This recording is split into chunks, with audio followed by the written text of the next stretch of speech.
त्योहारों के इन दिनों में जैसे ही सोना खरीदने का समय आया है, ये देखने को मिला है कि सोने के रेट्स जो हैं वो आसमान को भी पार करते जा रहे हैं।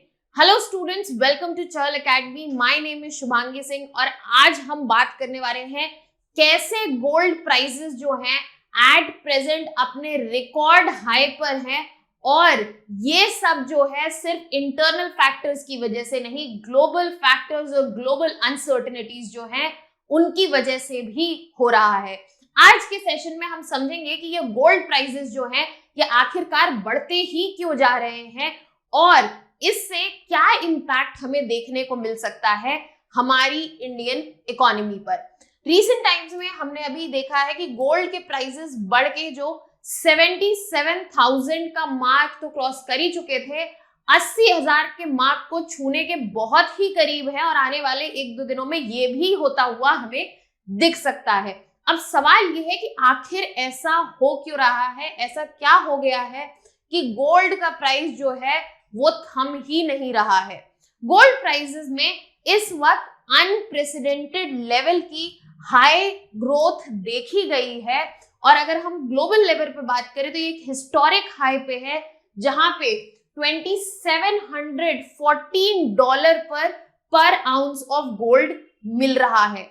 दिसंबर के अगर फ्यूचर कॉन्ट्रैक्ट्स के हिसाब से देखा जाए तो इनका जो रेट इन दिसंबर सेट है as per the futures contract वो भी $2,729 पर आउंस का। दैट मीन्स ये कि इन्वेस्टर का जो इंटरेस्ट है वो गोल्ड मेटल में जो है वो पीक कर रहा है, वो ग्रेजुअली बढ़ रहा है। तो यहाँ पे बहुत सारे डायनामिक्स इन्वॉल्व हैं। अगर हम इंडिया में बात करें तो 77,000 का मार्क तो गोल्ड कब का क्रॉस कर चुका था, एट प्रेजेंट 78,000 के बहुत करीब है और ये दिन दूर नहीं है कि हमें 80,000 का मार्क टच करते हुए गोल्ड दिख जाए। और ये जो इंक्रीज देखने को मिला है, हम इसमें वेरियस ग्लोबल और डोमेस्टिक फैक्टर्स का हाथ मान सकते हैं, उन दोनों फैक्टर्स का हाथ है और आज के सेशन में हम इन्हीं फैक्टर्स के बारे में डिटेल में पढ़ने वाले हैं। अगर हम सबसे पहले डोमेस्टिक फैक्टर्स की बात करें तो जब भी किसी चीज के प्राइस बढ़ेंगे तो खेल जो है वो डिमांड और सप्लाई का ही होगा। या तो डिमांड बढ़ गई है, सप्लाई उतनी नहीं बढ़ी है इसलिए प्राइसेस बढ़ रहे हैं, या तो फिर जो डिमांड थी उतनी ही है बट सप्लाई जो है वो डिप कर गई है इसलिए प्राइसेस बढ़ेंगे। जब भी कमोडिटी के प्राइसेस बढ़ेंगे डिमांड और सप्लाई का एक मेजर रोल होगा। अब यहाँ पर अगर हम डोमेस्टिक फैक्टर्स की बात करें तो सबसे बड़ा है इन्फ्लेशन कंसर्न्स। जैसे जैसे इन्फ्लेशन रेट बढ़ रहे हैं लोगों की परचेजिंग पावर जो है, उनके करेंसी की जो परचेजिंग पावर है वो कम हो रही है। पहले जो सामान 8 रुपए का मिल जाता था अब वो 12 रुपए का मिल रहा है। तो पहले जो 10 रुपए का नोट वो 8 रुपए का सामान खरीद लेता था, अब वो 10 रुपए का नोट वो सामान नहीं खरीद पाएगा और पैसे चाहिए होंगे 12 रुपए का है क्योंकि। तो यहाँ पर परचेजिंग पावर जो है कम हो रही है। अब अगर परचेजिंग पावर ऑफ करेंसी को बचाना है तो ऐसी जगह इन्वेस्ट करना पड़ेगा जहां पे ग्रोथ जो है इस प्राइस राइज से ज्यादा है। तो गोल्ड एक ऐसा ऑप्शन दिख रहा है जहां पे इन्फ्लेशन को बीट किया जा सकता है इन्वेस्ट करके। इसलिए यहाँ पर गोल्ड को इन्वेस्टर्स यूज कर रहे हैं इन्फ्लेशन से बचने के लिए और इस वजह से गोल्ड की डिमांड में जो है बढ़त देखी गई है। अभी मैंने क्या कहा था, डिमांड बढ़ेगी और सप्लाई मीट नहीं होगी तो प्राइसेस बढ़ेंगे। तो ये जो रेज इन डिमांड है वो इन्फ्लेशन की वजह से देखी जा रही है। साथ ही साथ इंटरेस्ट रेट्स का भी यहाँ पे खेल है। जैसे जैसे कम इंटरेस्ट या लो इंटरेस्ट रेट्स हमें देखने को मिलेंगे, यहाँ पर जो भी अपॉर्चुनिटी कॉस्ट है गोल्ड को होल्ड करने का वो उसको कम करेगा। अब आप अगर जो भी आपके पास पैसे हैं, दो ऑप्शन है, या तो आप उसको एफडी में डाल सकते हैं या तो उससे गोल्ड खरीद सकते हैं। अगर आप एफडी में डाल रहे हैं और आपको लो इंटरेस्ट रेट मिल रहा है तो बट ऑब्वियस आप प्रेफर करेंगे कि गोल्ड में डाल दें क्योंकि यहाँ पर इन्वेस्टमेंट के रिटर्न्स, गोल्ड के जो बढ़ते प्राइसेस हैं बढ़िया रिटर्न्स देते हुए दिखेंगे।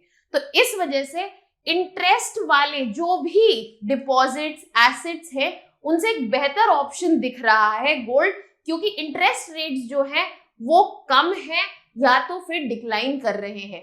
तो इस वजह से भी गोल्ड की डिमांड में बढ़त देखी गई है। साथ ही साथ करेंसी फ्लक्चुएशन, इस महीने अगर हम बात करें लास्ट सितंबर मंथ की रिपोर्ट्स के हिसाब से रुपी जो है लोएस्ट हिट कर चुका है अगेंस्ट यूएस डॉलर।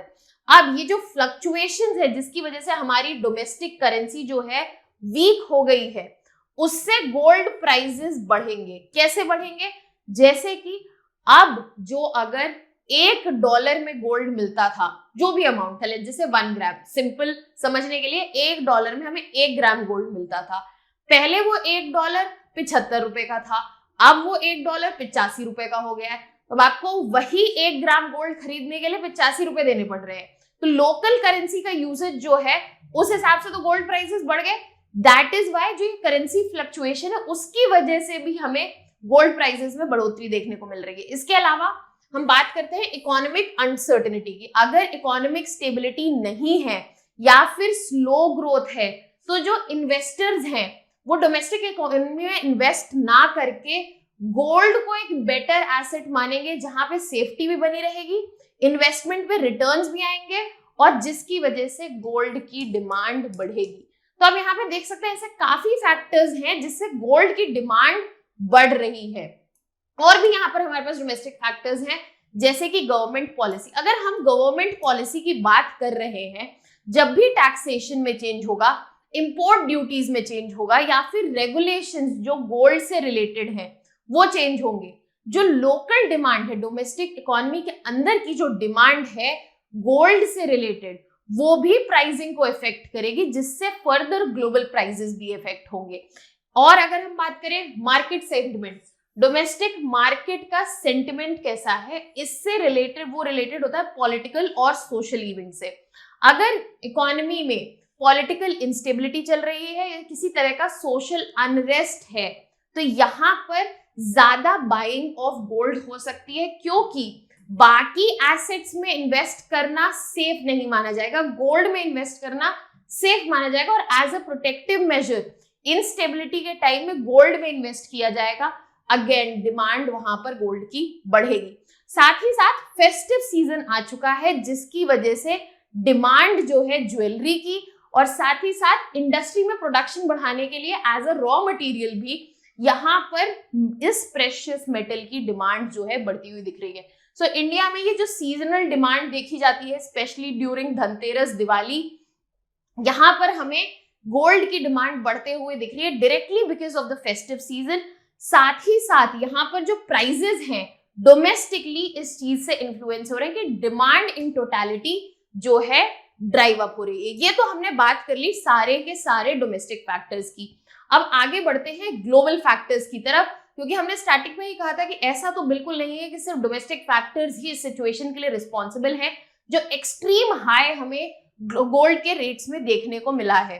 अब यहाँ पर अगर हम इस ग्राफ में देखें तो ग्लोबल लेवल पर अगर हम बात करें यूएस डॉलर्स में क्या इंक्रीज इन रेट रहा है तो यू कैन क्लियरली सी हम 1970s की बात जब कर रहे हैं तो यहाँ पर जो रेट्स हैं in terms of US dollars is below 500। अब 2020 पर अगर आ जाए तो ये $2000 से भी ऊपर है। सिमिलरली इसको रुपी के टर्म्स में हम देख लेते हैं। यहाँ पर आप ग्राफ में देख सकते हैं, यहाँ पे जैन 2022 से लेके अप्रैल 2024 तक का दिया हुआ है ग्राफ। अगर आप इसमें रुपीस पर 100 ग्राम के तहत देखेंगे जो लैंडेड प्राइस है, यहाँ पे हमारी जो लाइट ग्रीन वाली लाइन है, तो ये कहीं 45,000 और 50,000 के बीच 2022 में था स्टार्टिंग ऑफ द ईयर। और अभी हम अगर यहाँ बात करें तो ये 75,000 का भी मार्क कब का क्रॉस कर चुका है। ये अप्रैल 2024 लास्ट है, बट इसमें हम फर्दर देखें तो it is very close to 80,000 mark. तो ये जो ड्रास्टिक इंक्रीज देखने को मिला है ये जो है सिर्फ इंटरनल फैक्टर्स की वजह से नहीं है, इसमें एक्सटर्नल और ग्लोबल फैक्टर्स भी इन्वॉल्व हैं। अब हम अपने ग्लोबल फैक्टर्स के बारे में बात करते हैं। सबसे पहला और ऑब्वियस ग्लोबल फैक्टर जो है, जो जियोपॉलिटिकल टेंशंस चल रही हैं अक्रॉस द वर्ल्ड, चाहे वो इजराइल ईरान की बात हो, चाहे वो रशिया यूक्रेन की बात हो, नॉर्थ कोरिया साउथ कोरिया की बात हो, और जो यूएस रशिया में अपना रेगुलर चलता रहता है उसकी बात हो, यहाँ पे जो कॉन्फ्लिक्ट्स जो है एस्केलेट हो रहे हैं, जो बढ़ते जा रहे हैं, उनकी वजह से इकोनॉमी में, ग्लोबल इकोनॉमी में अनसर्टेनिटी बढ़ रही है। अब अनसर्टेनिटी बढ़ रही है तो इन्वेस्टर्स को एक सेफ एसेट हेवन में इन्वेस्ट करना है। वो क्या है? वो यहाँ पर उनके पास जो है वो गोल्ड है। तो यहाँ पर जियोपॉलिटिकल टेंशंस की वजह से इन्वेस्टर्स का जो मोटिवेशन है वो ज्यादा है गोल्ड की तरफ इन्वेस्ट करने का, again leading to increase in its demand.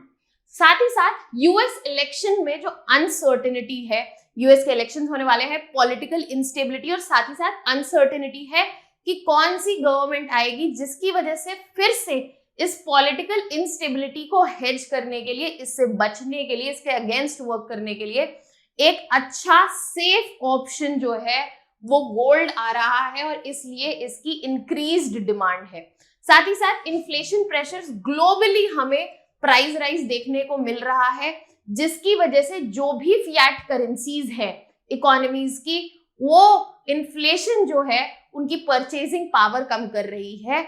और अगेन क्योंकि गोल्ड एक स्टेबल स्टोर ऑफ वैल्यू है और इन्फ्लेशन से बचने का एक काफी अच्छा तरीका है, यहाँ पर इन्फ्लेशन प्राइसेस जो हैं वो भी गोल्ड की डिमांड को एक्सेंचुएट कर रहे हैं, बढ़ा रहे हैं। साथ ही साथ अगर हम सेंट्रल बैंक की पॉलिसीज की बात करें तो जहां जहां मॉनेटरी पॉलिसीज अलग अलग सेंट्रल बैंक्स की आ रही है वो इस वक्त एक्सपेंशनरी नहीं है, एंड यहाँ पर जो इंटरेस्ट रेट्स ऑफर हो रहे हैं वो लो इंटरेस्ट रेट हो रहे हैं, जिसकी वजह से इंटरेस्ट बियरिंग एसेट्स में इन्वेस्ट करना फायदेमंद नहीं लग रहा है इन्वेस्टर्स को। और गोल्ड जो है वो एक काफी अट्रैक्टिव ऑप्शन माना जा रहा है in terms of assets. Again इस वजह से यहाँ पर डिमांड बढ़ती हुई दिख रही है। साथ ही साथ करेंसी फ्लक्चुएशन, अगर हम बात करें यूएस डॉलर की एज अ करेंसी, तो इट इज ऑल्सो वीकनिंग, वो उसकी अपनी पावर जो है कम हो रही है और इसलिए यहाँ पर गोल्ड प्राइसेस जो हैं बूस्ट हो रहे हैं, बिकॉज जो भी गोल्ड को होल्ड करेगा वहां पर बाकी करेंसीज में उनके लिए वो चीप पड़ेगा। तो यहाँ पर गोल्ड अगेन एक सेफ एसेट है। साथ ही साथ ओवरऑल डिमांड जो है गोल्ड की वो इसलिए बढ़ रही है क्योंकि एक एक्सट्रीम अनसर्टेनिटी का टाइम है, फ्लक्चुएशंस देखी जा रही है, क्योटिक टाइम है और गोल्ड जो है एक सेफ हैवन एसेट है, जिसकी वजह से इसकी डिमांड बढ़ रही है और इसी वजह से इनके प्राइसेस पर इफेक्ट देखा जा रहा है। साथ ही साथ अगर हम ओवरऑल ग्लोबल इकोनॉमी की ग्रोथ की बात करें तो एक स्लोअर इकोनॉमिक ग्रोथ हमें देखने को मिल रही है। काफी साइंस जो हैं रिसेशन के आ रहे हैं एज पर मेनी सर्वेज, जिसकी वजह से गोल्ड जो है एक प्रोटेक्टिव इन्वेस्टमेंट माना जा रहा है ग्लोबल इकोनॉमी के लेवल पे भी। तो अब यहाँ पर घूम फिर के गोल्ड जो है एक प्रोटेक्टिव सेफ हैवन एसेट है और इस वजह से इन्वेस्टर्स की, चाहे वो डोमेस्टिक में हो चाहे ग्लोबल लेवल पे हो, डिमांड बढ़ रही है और इस वजह से सर्ज इन प्राइसेस जो है देखा जा रहा है। अब इन राइजिंग गोल्ड प्राइसेस का क्या इफेक्ट होगा इंडियन इकोनॉमी पर? जो गोल्ड प्राइसेस बढ़ रहे हैं, सबसे पहला इफेक्ट डालेंगे प्राइस राइज। इन्फ्लेशन प्रेशर देखने को मिलेगा। ये जो इंक्रीज गोल्ड प्राइस है वो ओवरऑल इन्फ्लेशन को फ्यूल करेंगे, जिससे बाकी गुड्स एंड सर्विसेज के कॉस्ट पर भी फर्क देखने को मिलेगा। इंडिया क्योंकि एक मेजर इंपोर्टर ऑफ गोल्ड है, जैसे जैसे गोल्ड प्राइस बढ़ेगा इंडिया का इंपोर्ट बिल भी बढ़ेगा। इंपोर्ट बिल बढ़ेगा तो जो ये ट्रेड बैलेंस है वो खराब हो जाएगा। इंपोर्ट ज्यादा है, एक्सपोर्ट कम है।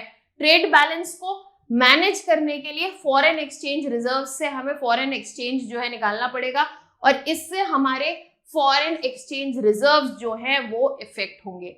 इसके अलावा जैसे जैसे गोल्ड प्राइसेस बढ़ेंगे, यहाँ पर जो इन्वेस्टमेंट्स हैं वो डाइवर्ट होंगी towards gold from stocks and bond, जो कि स्टॉक्स एंड बॉन्ड एक इंपॉर्टेंट इंडिकेटर है इकोनॉमी को बूस्ट करने के लिए, एक सोर्स ऑफ फंडिंग है।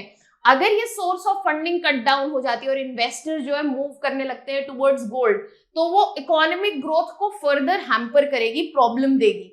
इसके अलावा ज्वेलरी सेक्टर पे बहुत बड़ा इम्पैक्ट देखने को मिलेगा। इंक्रीज गोल्ड प्राइसेस जो हैं उसकी वजह से, चाहे फेस्टिव सीजन ही क्यों ना हो, रिड्यूस डिमांड देखने को मिलेगी। आम आदमी तो खरीदने की भी नहीं सोच रहा है और इस वजह से ज्वेलरी इंडस्ट्री पे भारी मार पड़ेगी। और साथ ही साथ जब ज्वेलरी इंडस्ट्री डिप देखेगी, एम्प्लॉयमेंट और लाइवलीहुड्स भी इफेक्ट होने को देखे जा सकते हैं। इसके अलावा अगर हम बात करें तो वेल्थ इफेक्ट हमें देखने को मिलेगा। ये जो हायर गोल्ड वैल्यूज है, ये जो इकोनॉमिक इनइक्वालिटीज है इनको फर्दर वाइडन करेंगे, क्योंकि हायर गोल्ड वैल्यूज का जो परचेजिंग कैपेसिटी है that will be with the certain sections of the society, जिसकी वजह से ये जो इकोनॉमिक इनइक्वालिटी एग्जिस्ट कर रही है वो और भी बढ़ सकती है। साथ ही साथ मॉनेटरी पॉलिसी की अगर कंसिडरेशंस की बात करें तो इनमें भी चेंजेस आएंगे। रिजर्व बैंक ऑफ इंडिया को जरूरत पड़ेगी कि वो अपनी मॉनेटरी पॉलिसी ऐसी एडजस्ट करे ताकि इन्फ्लेशनरी प्रेशर जो है specially with relation to gold prices, उनका इफेक्ट कम आए इकोनॉमी पर। साथ ही साथ जैसे जैसे गोल्ड प्राइसेस बढ़ेंगे कंज्यूमर की हैबिट पर आपको चेंज देखने को मिलेगा, क्योंकि consumers because of increased price अब कम गोल्ड खरीदेंगे। अगर वो कम गोल्ड खरीदेंगे मतलब ओवरऑल कंजम्पशन एक्सपेंडिचर जो कंज्यूमर का होता है वो कम होगा। अगर कंजम्पशन एक्सपेंडिचर कम होगा तो इकोनॉमी में ओवरऑल आउटपुट पे हमें इफेक्ट देखने को मिलेगा। तो हम ये देख सकते हैं कि राइजिंग गोल्ड प्राइसेस जो हैं ओवरऑल एक गुड न्यूज नहीं है और बहुत ही प्रॉब्लमैटिक सिचुएशन है। इसमें बहुत सारे फैक्टर्स इन्वॉल्व हैं। आई होप आपको एक सर्टेन अमाउंट ऑफ क्लैरिटी मिल गई कि कौन कौन से फैक्टर्स इन्वॉल्व हैं और इन गोल्ड प्राइस के राइज से क्या क्या इफेक्ट होने वाला है। अब हम आगे बढ़ते हैं और यहाँ पर एक क्वेश्चन है आप लोगों के लिए। You can answer this question in the comment section. Let us look at the question. Analyze the factors contributing to the recent surge in gold prices which have reached historic high in both global and Indian market. पहला part ये है। Discuss the implications of this trend on the Indian economy, focusing on aspects such as inflation, trade balance, consumer behavior and investment patterns. तो implication की तो बात करनी है, but कुछ aspects पे focus रखना है। Inflation, trade balance, consumer behavior और investment patterns. तो आपके डायमेंशंस जो होंगे इस क्वेश्चन के आंसर के वो काफी डिफाइंड है यहाँ पर ऑलरेडी। अब थर्ड पार्ट पे जाते हैं। साथ ही साथ आपको सजेस्ट करना है कौन से पोटेंशियल पॉलिसी मेजर्स जो है लिए जा सकते हैं by Indian government and RBI so that they can mitigate the adverse effect of this situation. So this question has 3 parts. You can send in your answers in the comment section. Our team will get back to you on this. I hope this session has got you much needed clarity on this economic situation we are facing. For more such videos and content related information, subscribe to our YouTube channel. That was all from my side. Thank you so much.